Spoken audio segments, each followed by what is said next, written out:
Hello everyone, in this video I'm going to show you how to create an account in Netflix. So if you want to create an account on Netflix, here is the easy guide on how to get it. First thing you have to do is go to the Netflix website, open your browser, then go to the website. Once you do that, sign up and click on the sign up button.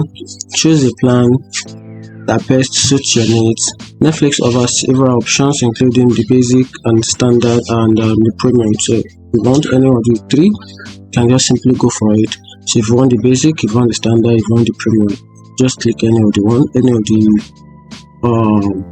options of your choice, then you proceed with the payment method. Now create an account, then enter your email address and your password. Actually you have to create it. Now so you enter it, you create it. So once you create it, then set up your payment. Choose the payment method and enter your payment details. Netflix accepts different type of payments. You can use your credit card, you can use your debit card, and you can also use PayPal. So once you make your payment, you can now start watching Netflix immediately. Thanks for watching. If you find this video helpful, like and follow for more. Thank you.